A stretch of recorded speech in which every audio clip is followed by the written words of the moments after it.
So Yeah. tell me, let's see, I just was reviewing, we found each other on Podmatch, Yes. and you checked out One Voice Evolving, Yes. and tell me what it was that drew you to be a I love guest. the message that, like one voice. For me, when I saw that, like one voice evolving, that's my goal with my women that I work with, or even myself, is one voice should be our voice, right? The voice that we're putting out there. And my absolute passion is helping women to come home to themselves and be in their state of authenticity and not listening to all the voices that are coming into their life, but that one voice that matters the most, and that's theirs.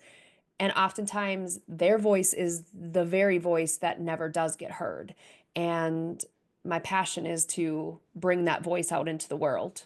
So I loved the title. Like, first of all, when I saw the title of the podcast, I loved the title of it because I thought that that was just amazing. And then just reading what your message is that you put out there, and the podcast that I did take a look at and listened, I didn't listen to all of them because I really wanted to get a feel of what you put right. I love what you're putting out there. I think that you really have a great intention of the message that you're bringing to your podcast. Thank you. Well, and One Voice Evolving is evolving, right? So it Yeah, doesn't have to yeah. be just me, my voice. And then in season two, we were redefining resilience, and now it's resilience reimagined. And when I saw your areas of expertise, I thought there is such a good blend between this one collective voice and all the voices in our heads. You've had the weight loss journey, you've had all the different experiences. And so your identity shifting, and I'm so curious to just explore some of that with you, Sure. so that we can, because my particular voice, I call it a committee in my head, the committee. Yeah. And I also lost quite a bit of weight in the last few years, and Amazing. after a lifetime of obesity. And so that mean girl in my head Mm, isn't there now, but it has nothing to do with the pounds lost. It has everything to do with that inner transformational journey. And it is body, mind, soul, and spirit. And so if yes. we're going to reimagine resilience, it means we're going to take out the voices that say, suck it up, buttercup. That's resilience. Yes. And we're going to Yes. say, no, it's on every cellular level. And that's where I'd kind of like to, for you to tell us more. Yeah, I love that. I think, I love that you talk about the mean girl, like that voice. It didn't come from losing the weight. And that is where we think it's going to come from. That's where I personally, like Kim, I thought that when I finally hit that number that I'd been chasing for decades, that all of a sudden I would be happy, that all of a sudden I would be proud of myself, that all of a sudden life would feel good. And it happened. And in fact, I got smaller than I ever dreamed that I could ever get to. Yep. And, and I had a guy that I was friends with that said, you just need to face it. You're never going to be a size 4. Just quit trying. And I got to a size 4 in my bodybuilding days, right? But even in that state of that size and reaching that and going beyond my goal, I still was not happy. I Right. still had that mean girl that was picking everything apart about what she saw in the mirror, who she was, how she talked, how she dressed. I could find all the faults in myself, no matter what. I'd hit that, I'd gone beyond that goal. And Mhm. so when you talk about getting to that, like healing the mean girl or getting to the root cause of why is that mean girl there anyway, it's not the weight. It's not the obesity, it's not the excess fat. That's not why the mean girl's there. There's a Mhm. root cause for her being there. And that, just like you are talking about, that's what I went through to uncover that and fully transform everything about my life. Right. I love that. I don't think one of the things that's evolving in season three, Resilience Reimagined, is that I don't think we can talk to women about resilience without unpacking some of our body image, Mm, societal conditioning, cultural Yeah. voices, all of that. And just like there's no cookie cutter cause, there's no cookie Mhm. cutter solution. No, no, Every no. body, literally and figuratively, has their own experience, their own memories, their own trauma, and their own healing. Yeah, yeah, you are right. And we as women are told that we're supposed to be resilient no matter what. Like we're dismissed. One of the newer terms that I've stepped into or I've come into understanding is toxic positivity.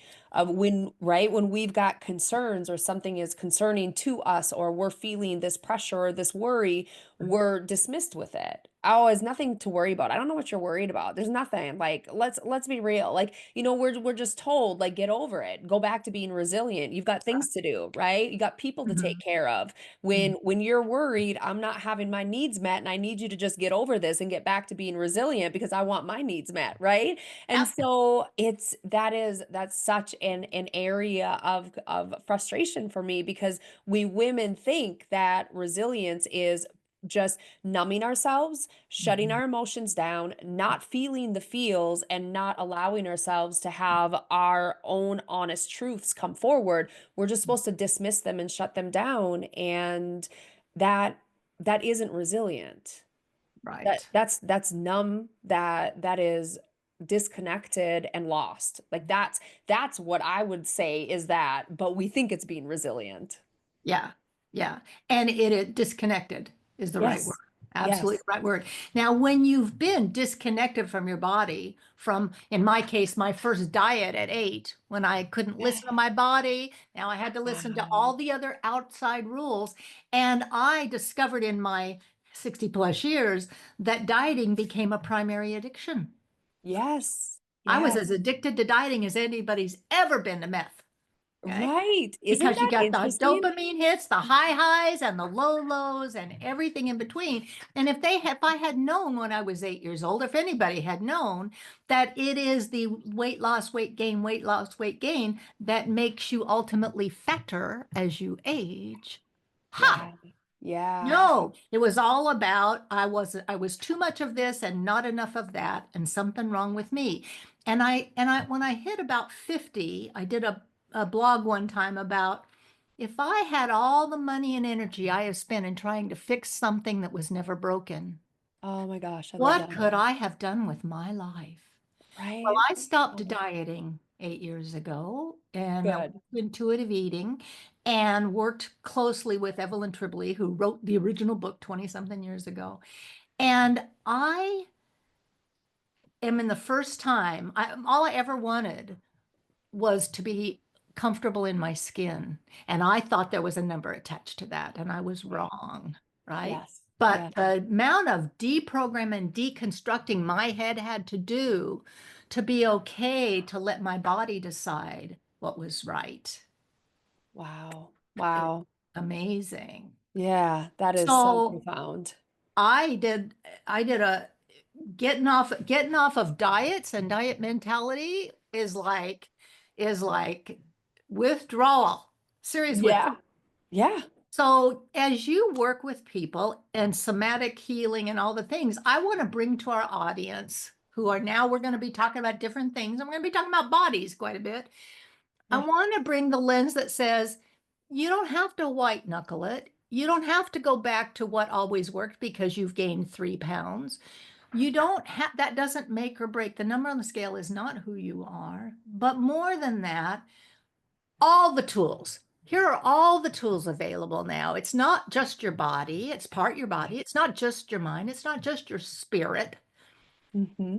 We are whole human beings, just like the collective is one voice evolving. And the sooner we all get the mean girl out of our head, the sooner we can stop being mean to each other about Yeah. whatever path we're choosing. So I don't Yes. have to defend against some other woman because they think they're better than or worse than, or I think they're better than or worse than. Yeah, so true. So true. That's Yeah, all I have there's to say. Okay. yeah, yeah. You had a lot to say, and it was a lot that was necessarily unpacked and so needed to be heard. There are so many ways to lose the weight, but we do believe that there's one way. Mhm. that there's only one process. Yeah. And as I work with my women, that's what I always say, that there is no cookie cutter process to it. Yeah. There isn't. It has to be personalized to you. We need to know what works for you, but we also need to go in and we need to understand what's within that's blocking your ability to be able to lose the weight. Again, the root cause. If you go to a financial institution, they're in the root cause analysis. If you go to any institution, they're in the root cause analysis of everything. But we don't go to the root cause analysis of us humans and understand what's the root cause for me going from A to Z. Yeah. And Mhm. when we can go to that root cause to understand what happened, how did you get from here to here? What's the disconnect? And then what do we start to do that's going to work for you because of all that has happened for Yeah. you to you? Now is when we can begin using the tools that truly do work for you and going outside just the body, like Mhm. focusing outside the body. So often women will come to me and say, the scale says this. Yeah. And I'll say, okay, well, let's look at your pictures. Because Uh-huh. what's more important to you? That the scale said that you gained 6 ounces, Mhm. or that your pictures look like you dropped 3 pounds and your clothes fit looser and you have more energy and you feel more confident and you're walking into a room with your head up and your shoulders back and your sternum out? Mhm. Which is more important to you, that number on the scale or all the other things that are bringing you to lead yourself in life in a way that you've only ever dreamed of and never thought was possible? And Mhm. it's choosing the right tools that are available and knowing all the tools that are available. It's not just food. It's Yeah. not just exercise. It's Mhm. those are important. Those are absolutely important. And it's not just supplements. Mhm. There's healing, there's meditations, there's journaling, there's having a community of women that are supportive, that are like-minded, that get you, that love you. It's reading. There's so many things, Kim, that Mhm. affect our ability to lose weight that we don't even realize because we've never been brought into the understanding or the awareness that those are important tools in your weight loss journey too. Not Mhm. just food and exercise and starvation and deprivation and pills and patches and Mhm. powders. Mhm. Right. And your self-image, your self-conscious, the way that you perceive yourself Mm, or how much you worry about how other people perceive you yes, yes, changes the way you move and are experienced in the world. And I don't absolutely. think I grasped how much this is an inside job. It Yeah, really isn't about the body I'm moving in. It is about those old voices and and my applied meaning, the stories I tell myself that had yeah. to change, the way I talk to myself, the stories I told Mhm. myself. So we all have a unique journey, but tell me in your realm, tell me about your business and tell me about your journey, how you navigated, and not just the weight loss, but the transformation that you want to talk about. Yeah, absolutely. Thank you for asking. So my company's name is Be the Change You Need. And in that is really, as you just said, the inner being, like changing how you think and how you speak. I connected with this, I've struggled with finding my true purpose and calling in my life. Like I've done all kinds of things and made these amazing transformations. And I just wasn't coming truly into the root of what I wanted and who I wanted to be. And I lost my sister. It'll be 2 years in June. She's my baby sister, and she died of cancer. And losing her, she's 39 years old, really made me sit and think about my life. And I kept saying, something's missing. Something's missing in my life. I can't figure out what's missing. And this is after I'd lost 220 pounds. I'd done 3 bodybuilding competitions. I had built 3 businesses, sold 2 businesses, and was launching another whole business. I'd done all this, and I still felt like, wow, something's missing. I haven't done, like, why can't I figure out who I'm supposed to be? Uh-huh. And as I sat with that, I realized I was missing. I was the person missing in my life. I was not showing up as my true version of myself. I was being who I thought I needed to be for the benefit of everybody else. And so when I started to collectively look at all the businesses that I had opened and launched, there was a somebody on the other side of that launch that needed the launch. And that's why I did it. And I had not done any of my launches because I wanted it for myself. Mhm.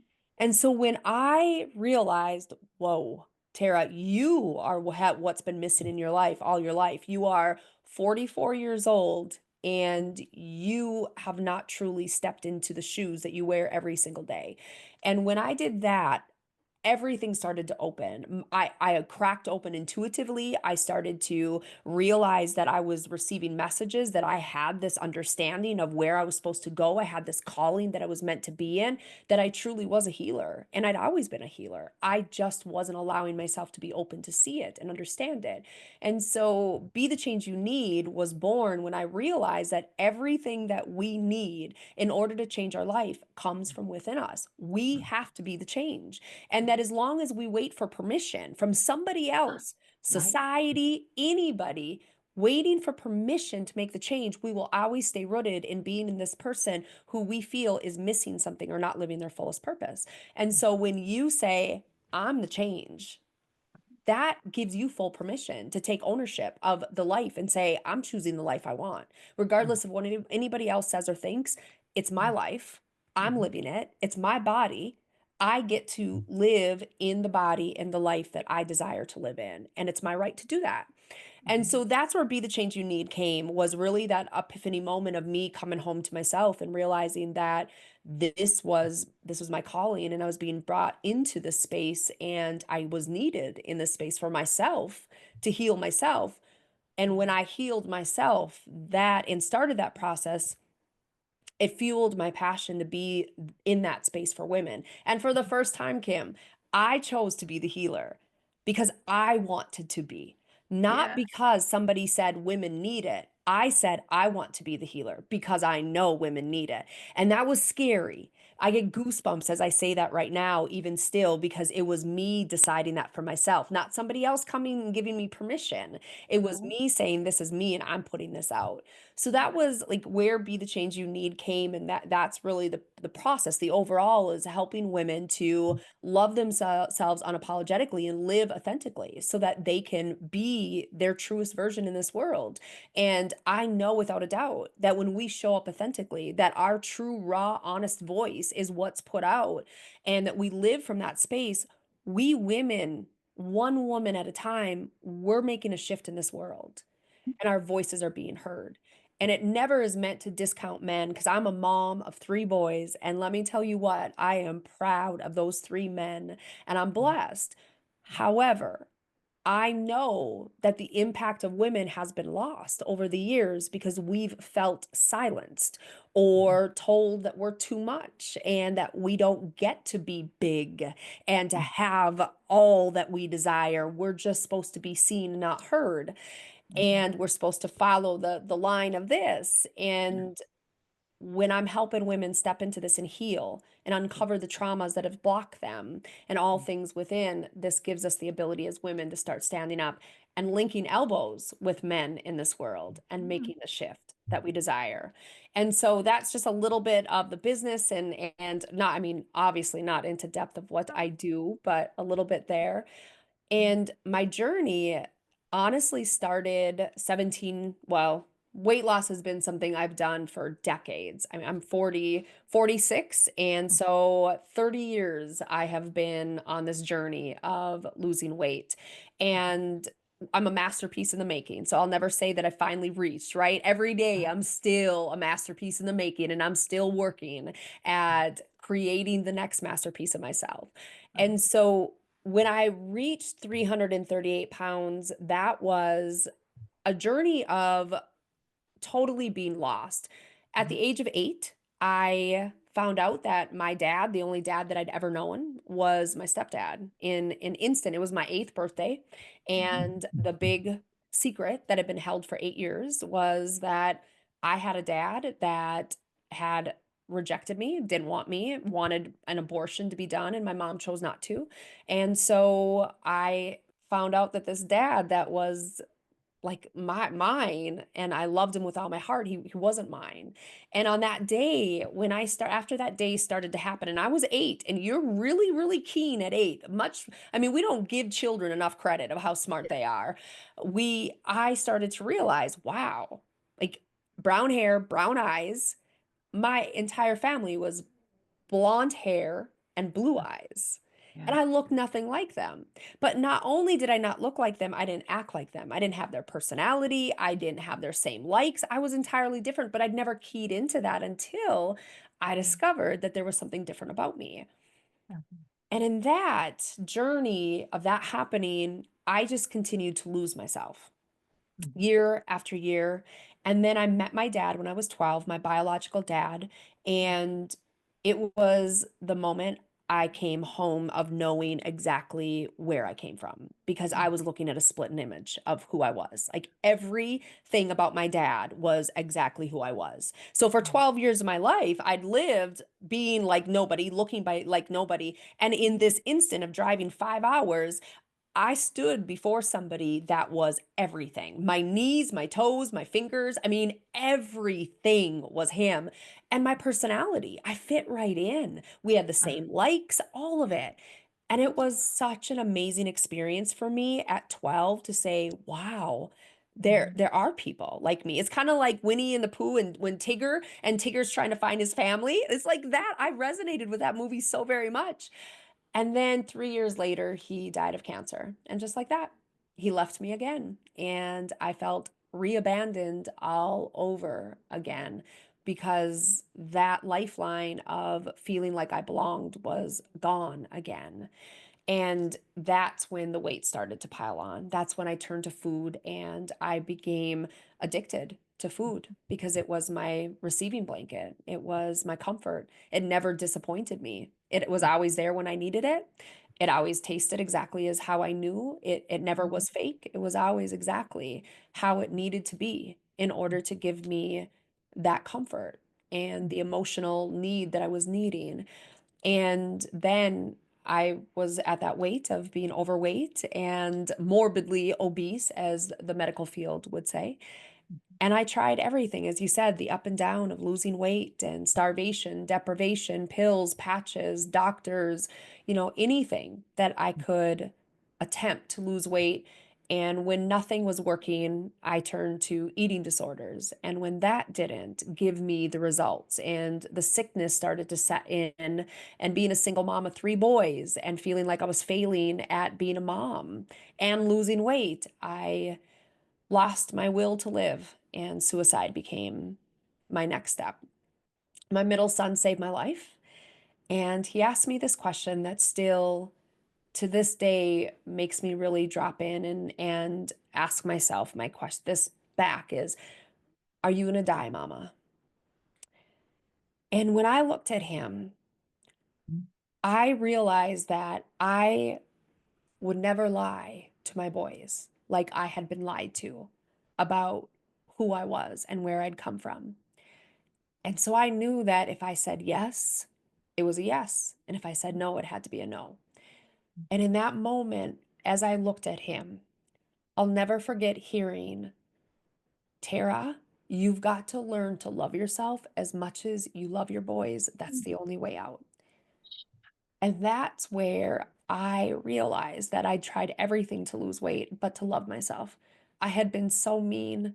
I had hurt myself in all the ways that I could, and I didn't see any value or worth in my own being. But in that moment, realizing that if I could just love myself as much as I love those 3 boys, then I could find my way out of it. And so I kept reminding myself, you got yourself to where you are, you can get yourself out. And every day from there, I would look in the mirror and I would work to bring my eyes up so that I could actually look at myself in the eyes. And I would stand completely nude. I was naked in that mirror. And I would take in every bit of myself and I would find something to love about myself every day that I looked in those in the mirror. And That saying, you got yourself to where you are, you can get yourself out, and showing myself love, even though I didn't like what I saw, is what brought me to that ability to be able to lose the weight naturally and have the resilience to never give up and to know that living was the right choice. And the only way out is through. And that's brought me to where I am here in my body, but also everything that I went through has been that mentality. Even losing my sister, Yeah. and having to learn how to live without her, and all things that I faced has been loving myself through the entire process of it, giving myself grace and knowing that there's nothing that I can't get through if I decide to set my mind to getting through it. So if you, and you've worked with lots of women, like Yes. through Yes. the same journey. When we talk about root cause analysis, like, Mhm. you have your root cause, I have mine, or whatever, sometimes it's situational awareness. Sometimes for me, from my trauma background, being present in my body was like returning to the scene of the crime. So for me, the weight and the food and all the things were a safety feature of my life. Yeah. Okay. Yeah. Yep. Because there was just too much to unpack, too much to Yep. consider. Yep. But collectively, as you've worked with all these women, if we do a collective one voice evolving and we say, so what do we think is the root cause for the situation that allows mean girls to still be mean girls to other people? Because it's not enough that we beat ourselves up. Now we're going Right. to be better than or worse than everybody next to us. We're comparison shopping all the time. Right. Right. Uh, What do we imagine a root cause, cultural root cause analysis? Or yeah. just your experience of women? I mean, I don't know that I've never thought about it at Yeah. this moment, and I wonder.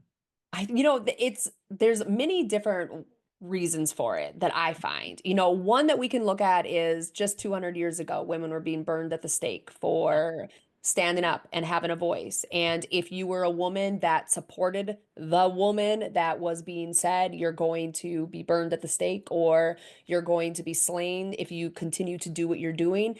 If that woman supported, so if it was you that's taking a stand and you're being Right. told, and I'm saying, but I believe in Kim, I'm also going to the stake. I'm also Yeah. being burned because I'm Yeah. supporting somebody that's doing bad, right? Or having opposition against what the men are saying is to be done. And Mhm. so there's a lot that has been unpacked around that, saying that women learned just, 200 years and beyond ago that you have to turn against each other in order to be saved. Because if I believe in you, I'm now a target. And so I have to say, yeah, Kim is terrible. What Kim is doing is bad. And I have to speak ill about Kim.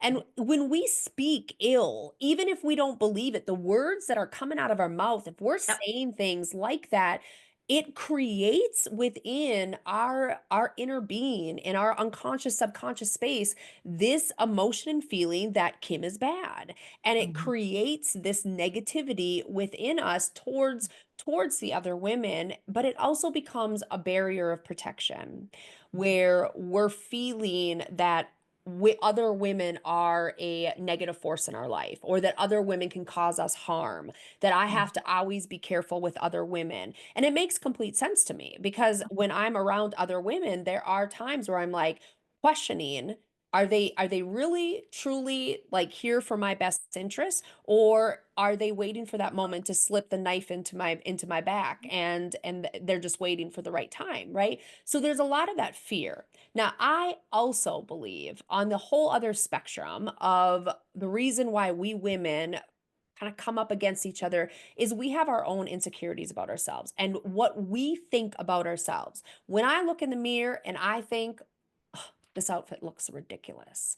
And I go out in public believing this outfit looks ridiculous. If Yeah. a woman raises her eyebrows because she thinks that the peaches look crappy at the grocery store, I perceive that she's like, "Oh, yep, she thinks my outfit looks ridiculous," right? Oh, yeah. So Yes. not even about my outfit, it's about the Oh, peaches. But yeah. I now, because my own limiting beliefs, Okay. my own negative emotions about myself are what they are, I am looking for confirmation in all the other women because Mhm, I think the other women are better than me. mhm, It's all about my inner judgment of myself.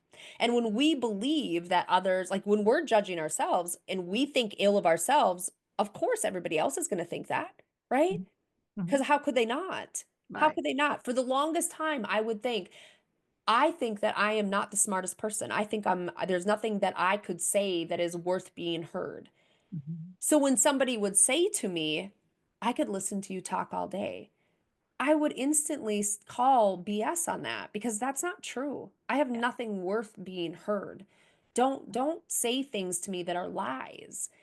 And mhm, I started to go back and ask questions, and I would put myself in check and say, okay, wait, Tara, let's just say, what if this could be true? What if what I am saying is adding value to her life? What if? mhm, And so I would pause myself and I would ask, like, what is it that I'm saying that really is adding value? And as I started to get curious and I allowed myself to be open to the possibility that what is being said to me is true, I started to realize that there were a lot of dimensions of what I was saying, a lot of good that I was putting out that I didn't realize because I wasn't willing to see it mhm. because of all of the negative programming that I was living behind. And it goes back to what you said, Kim, about like if I can change the words that I say, the things that I'm saying, and the thoughts that I've got going on, all of that starts to shift my reality. And that's truly what begins to happen. So, I mean, that's a very long, rounded, like multi-dimensional response to your one question, but hopefully, But this is a multi-dimensional conversation because yes. any one of these little off-roads are like, yeah, so root cause analysis, if I've got a monkey mind, okay, Mhm. filled with generations of women in my both in my cellular level DNA and in my subconscious programming before I was 6 years old, and Mhm. whatever grandma said when I was two that Yes. stuck, right? All that Yes. stuff. And there are a lot of ways to quiet your mind, but if you're not used to having a quiet mind, and I meditated for an hour a day for years, which was part of my healing, Yes. because every time it was monkey mind for 28 minutes, but at 34 minutes, magic happened. All All I right. had to do was wait long enough in the stillness, right? Yes. Yes. Yes. And I love, going back to that root cause as an NLP practitioner, and NLP is neuro linguistic programming. When we drop into that and we start to look at the limiting beliefs that we have or the negative emotions like anger, sadness, fear, shame, guilt, those are the five most prominent emotions that we feel that cause a lot of negativity within our subconscious space. When we look at that and look at it as that being the possibility of the root cause, these limiting beliefs really cause a lot of issues. There are reasons why we will discontinue going after our dreams, our goals, why we will start sabotaging or we self abandon. And these beliefs, the word enough, a belief like I'm not good enough, I'm not smart enough, I'm not worthy enough, I'm not lovable enough, the word enough is in so many of the limiting beliefs within us women that really control how we show up. We are a puppet on a string, and these Yeah, limiting beliefs are pulling us for in all directions yeah. except the direction we want to go, which is forward. And Mhm, so when we drop in and do the work to uncover where in the world did this first originate from? And we can do this by speaking to your unconscious mind because we mhm, don't know this consciously. So every time a woman says, well, I don't know, I'll say, well, I know you don't know, but if you were to know, just like that, the unconscious mind says, oh, hello, I do. I got you covered. Like, hello. And we can then dive in. And it comes if you believe in past lives and if you believe in things being passed down generationally, that could be where some of these limiting beliefs are coming from. So it can be before your birth in the past life or generationally passed down. It can be in the womb. It could be during your birth or after in the imprinting phase of 0 to no later than 7 years of age. And these beliefs become a belief that we decide is true for us in that exact moment. Mhm. And when we decide, so let's say it's in the womb at 3 months, Mhm. every moment beyond that, we have now a file folder that is collecting proof that it's true. So in life, when if our belief is I'm not smart enough, and at 3 years old, you are told something, why can't you be smart like your brother? Oh, boom, I'm not smart enough. It goes in that file folder and it continues to collect day after day, year after year, and this file folder Huh. grows and grows and grows. And so then when you're saying, I want to go to college to do this, all of a sudden you're like, I'd love to, but I'm not smart enough to do it. Well, you've got all this proof that you've collected because at 3 months in the womb, you decided you're not smart enough. All right. And so the key to getting to that root cause of this is why, and I brought this into weight loss and also now into women coming home to themselves of understanding why can't you lose the weight? Why can't you keep it off? Like there's nothing wrong with you. You're not broken. It's not impossible for you to lose weight. It's not impossible for you to heal. So what's blocking it? And then we Mhm. look at the limiting beliefs first, and then we move into the energy blockages of the 4 different kinds of energy that it can be. But back to these limiting beliefs, when we release it at that root, right where it started. And now that file folder's gone. That belief no longer exists. And so you begin to operate in a very authentic way because you no longer have this block that's blocking you. You no longer believe that you're not smart enough. You innately know that you are smart enough. And so often when I ask women, how do you feel now about that old belief? They'll stop and they'll think and they'll try and then they'll say, I don't even know why I thought that. They're just so flabbergasted that they lived 30, 40, 50 years, 60 years believing this, and it Mhm. never was true, but they Mhm. believed it was. And that once that root cause gets pulled out, it's Mhm. like I had EMDR therapy and it was very much the same thing. Went back to Yes. that root cause, plucked that little sucker, and 40 years of stuff just fell away. What the Yes. hell? It's There like is, time yeah. travel. If you Yes. change this one little insignificant thing of the past, your future is different. And we actually go into the future. We future pace it after we remove Yeah. that belief, and we go into the future. And then I'll say, I'll ask them. I have the whole like I have a specific thing that I say to bring them into it, Uh-huh. and I ask what happens now. And Yeah. they'll have like their unconscious mind shows them in the future on their timeline what happens, and they're like, wow. I Mhm. am, like, I am standing there and I'm talking in public, I'm speaking my mind, like, I'm letting my words flow, like, it's Right. so juicy and exciting and so powerful, it's such an empowering moment for them right then and there to say, "Wow, I no longer feel what I felt, and I see in my future what's possible of happening." And you just move through life entirely different. So I Yeah. love that you talk about that. And I wanted to say too, like with EMDR, which is such an amazing healing experience, Yeah. and also the releasing of these limiting beliefs, we just pluck them out, right? You Mhm. pluck it out, or even the plucking of this negative energy. There is grieving that takes place because, like you said, for 40 years I felt this, and now Mhm. it's just gone just like that. And Mhm. there is that moment of, why couldn't have I had this before? Right. And for Right. anybody listening, because I was angry about this for a long time, Mhm. I've realized that it couldn't be because it wasn't supposed to be. Yeah. And that I've been in the trenches of the struggles. There's been a reason for it. It's been my journey, it's been my story, and it's what's led me to be who I am. And without that, I could never be the crazy woman that I absolutely love today. So, yes. Ah, that's beautiful. You are a wonderful. I love the way you bring those threads together Thank you. in our Thank you. conversation. I so much more to unpack, but you're a mm, not charismatic. I feel the energy draw, and we're on a Zoom. It's awesome. It's Right. really awesome. Yeah. Thank you. Thank you. And So you if we look at resilience reimagined, so now we've plucked the 200-year-old thing or the 100-year-old thing or the 100-pound Right. thing.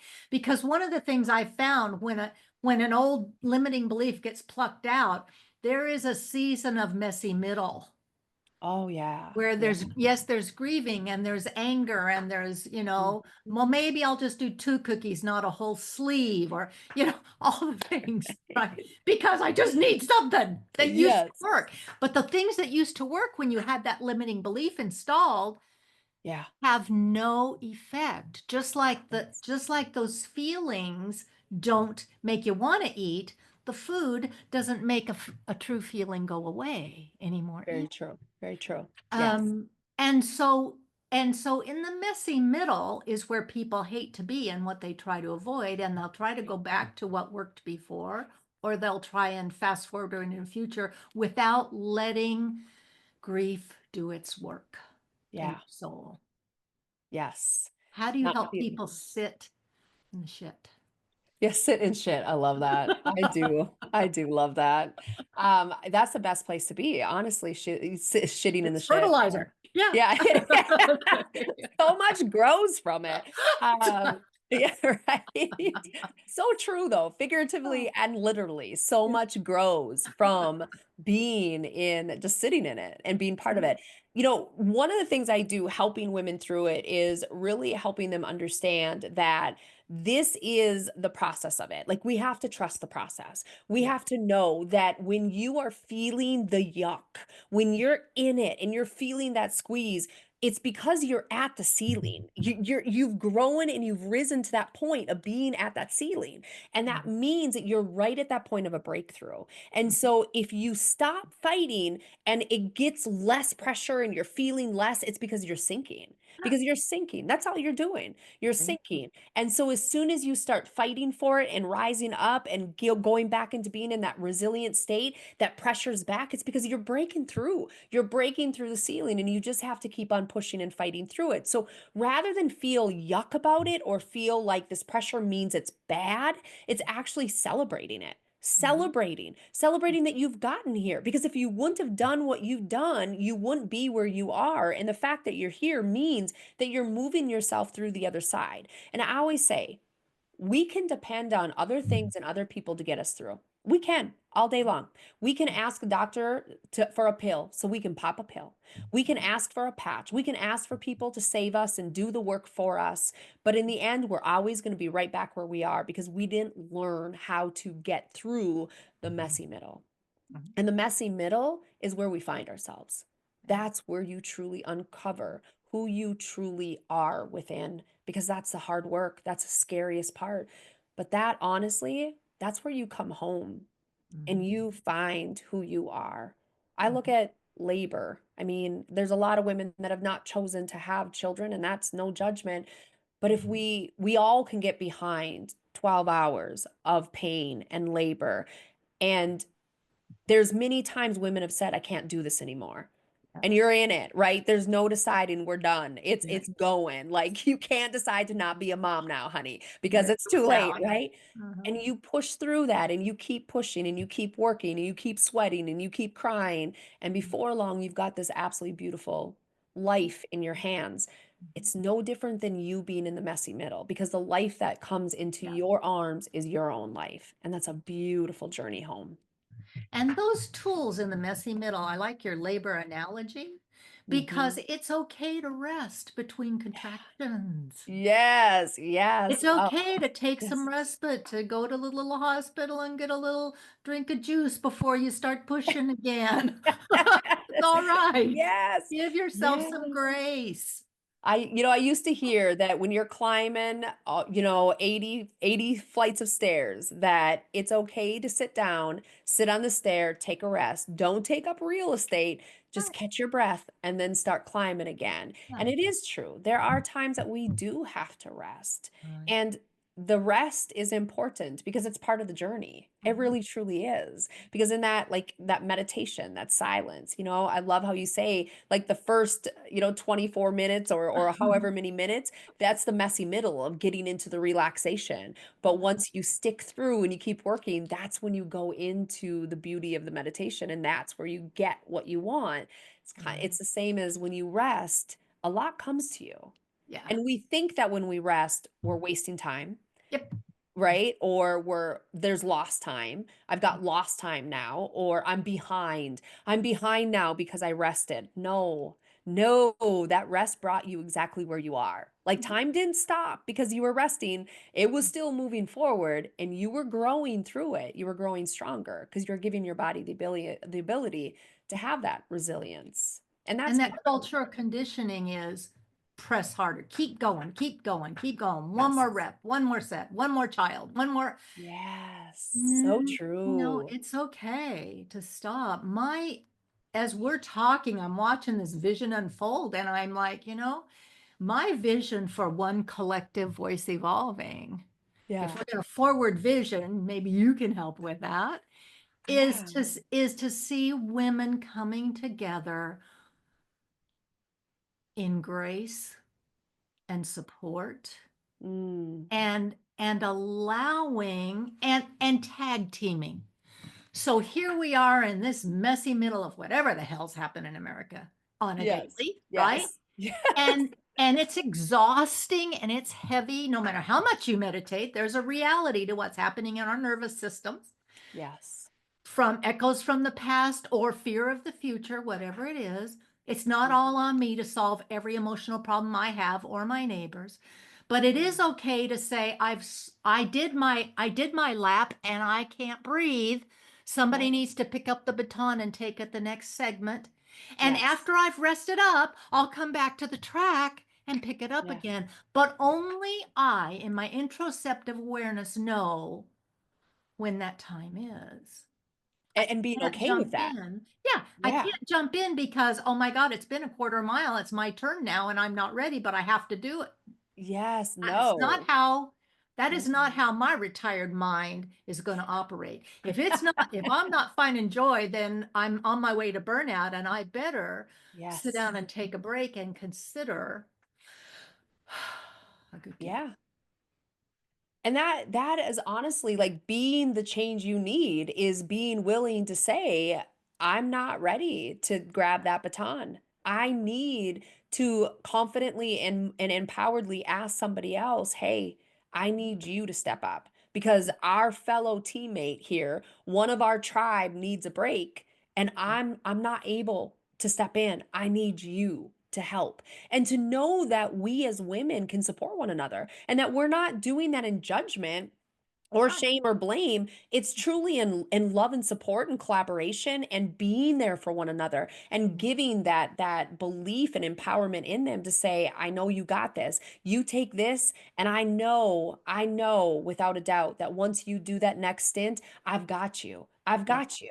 You just take this and then I'm going to be right there and I'll take the baton and it's your time. It's like when we start to Yes. step into that confidence and have belief in ourselves, all of this judgment and all of this worry and all of this belief that people are judging us or thinking negatively about us, it all falls away because we don't have the negative thoughts about ourselves. We're not judging ourselves. We're owning, I need Mhm. I need to rest and I'm okay with it. And there's nothing Yeah. wrong with me.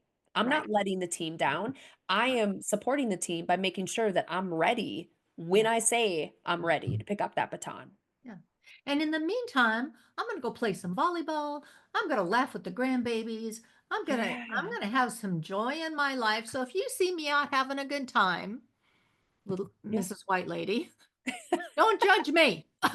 No, celebrate me. Be That's right. proud. Yeah, That's be right. proud. Yes. Because if I can do Yes. it, you can do it too. And that's one voice evolving. That's really teaching women, Kim, how to speak their voice and stand firmly behind it, regardless of the looks or the Yeah. words or the emotions that come out. It's saying, this is what's important for me. This is the truest and best and highest version of me or what has to happen for me, and I'm okay. Mhm. And as I teach my women, because there's a lot of opposition from their men Yep. when they start changing. And it's Yes. not because men are bad. Men have their own insecurities and they don't like to admit that they have insecurities, and men think that they shouldn't have insecurities. They think that they're supposed to not, right? And so when their woman starts to lose weight and looks good and feels confident, starts to speak different, they start to get really, really nervous. And they start to think, oh, she's going to leave me. She's going to find somebody better. Because now they start finding their own faults.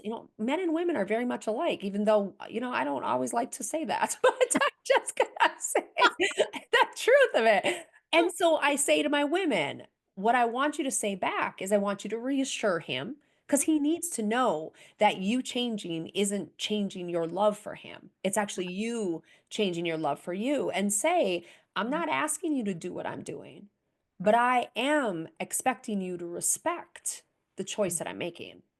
Because that is then being very grounded in our voice and saying, this is my journey. And no matter what you think, feel, or say about it, I'm not changing it for you because this is what's best for me. And that's one voice evolving is really helping people. Should not just say women, men and women standing behind their voice for their authentic purpose. Right.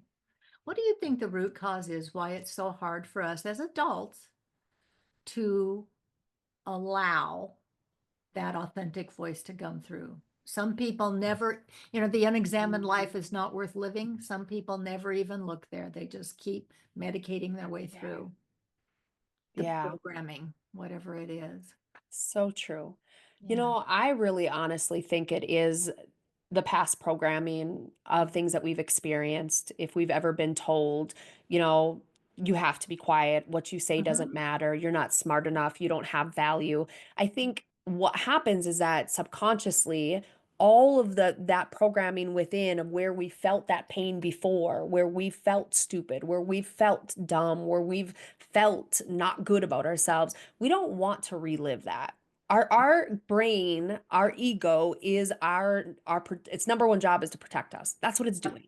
And so when it is seeing you think about actually allowing yourself to be authentic and be yourself, it's saying to you, Kim, the last time you did this, you stood in front of a group of 25 people and they laughed at you, they ridiculed you, and remember what happened? You went home and you ate an entire container of Oreos and a quart of ice cream, and you felt so crappy for days and weeks afterwards, and you wouldn't even leave your house.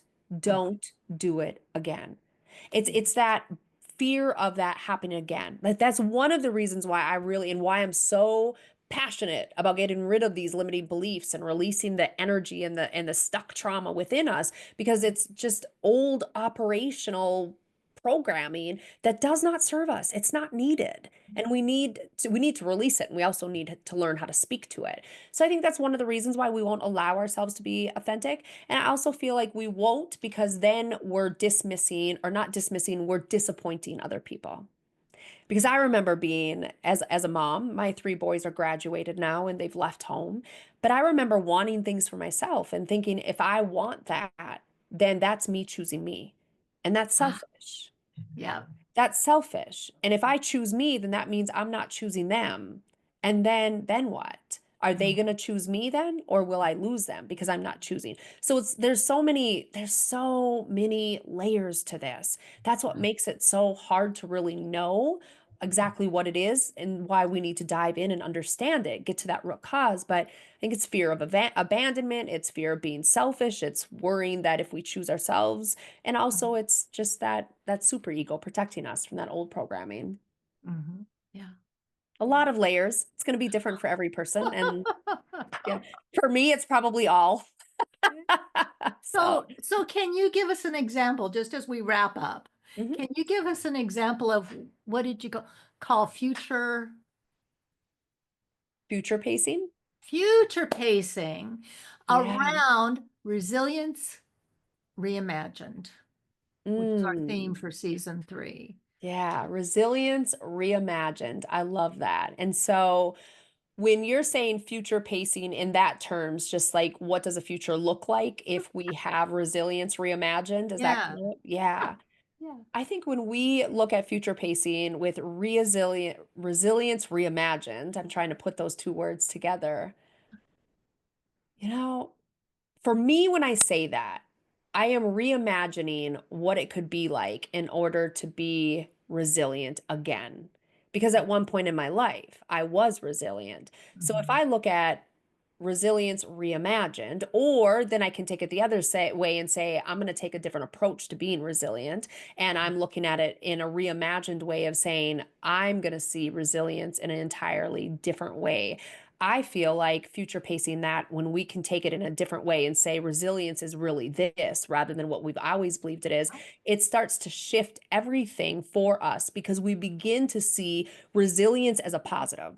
Mhm. We begin to see resilience for what it really is. It's not about browbeating ourselves. It's not about hustling harder and doing more and not giving ourselves grace. It's Mhm. really about being resilient in all the ways that resilience was meant to be for the betterment of ourselves and the highest good of ourselves and Mhm. for the purpose of achieving what we desire. And when we look and we future pace that, that begins to bring women and men home to themselves to approaching their strategies to getting to where they want in an entirely different way, in a healthy way, in a Mhm. way that feels good, in a way that there the path is so much smoother Mhm. than if we're using it with resilience in the way that was not reimagined. Right. Right. Because I feel like this new way, there's going to be the ups and downs, because there always is, there has to be. However, in the current, I feel like it's rigid, up Yep. and Right. down. Yep. So that's when I future pace it, I see lives shifting in a way that have never shifted because Mhm. they're taking an entirely different approach to how they're showing up. Right. It's like tension, healthy tension Yeah. versus the tension that is rigid tension. Yes. Okay. Yes. Yeah. And any healthy relationship, any healthy workplace, any healthy organization, uh, flexes around the needs of the people. The people Right. don't flex around the needs of the system. So true. You So know, true. that's Yes. that's really a different piece of that. So when I somebody said to me resilience was it's the bounce back. So here, oh look, I have a prop. Yes. Look at that. Yeah. Mm-hmm. So the resilience is the backbone. This headband has resilience because I can stretch it to its max, which is how we used to think resilience was, Yes. Yes. and it'll come back. If I let go too soon, it'll bounce back. But that is resilience. Resilience is the comeback. The comeback. Resilience is the ability to get stretched to your max and rebound. Beautiful. I love that. I Ah, love that. See, I that's like an entirely different approach of looking at it because that's like if we fall down, it's the getting back up, is the resilience. I mean, yes, that's, and we don't see it like that because we see the fall down as a failure. right, right. Whereas if you're shifting it to say, the fall down is the getting back up is the resilience. That's being resilient. That brings such a beautiful look at it to say, you know what, I'm okay with falling down because it's getting up that's making me resilient. Now it feels like a good thing. Now it's like exciting, you know? Now I Yes, can see people falling on purpose just so they can be resilient enough to get back up, right? So, I mean, exactly. I And now would. getting called out doesn't sound so threatening because I'm being called in to getting back Yeah. up. You're being Oh, honored for being resilient. Yes. yeah. Oh. Yes. I love it. Do you have any last thoughts for our women are, over 40, any parting thoughts that we haven't touched on that you'd like to share? I think one closing statement that I'll say is that, we women over 40 believe that we're too much. I think that we've been conditioned to believe that. And you're not too much. And you never have been too much because you've not had the freedom to know that until now. So know that you've never been too much. You've been exactly who you're meant to be. And it is just the right amount that the world needs. And I hope that you'll just let that shine. Perfect. Thank you so much for your time. I'm Thank excited to you. share this with our population. I'm honored. Thank you so much, Kim. I appreciate this conversation.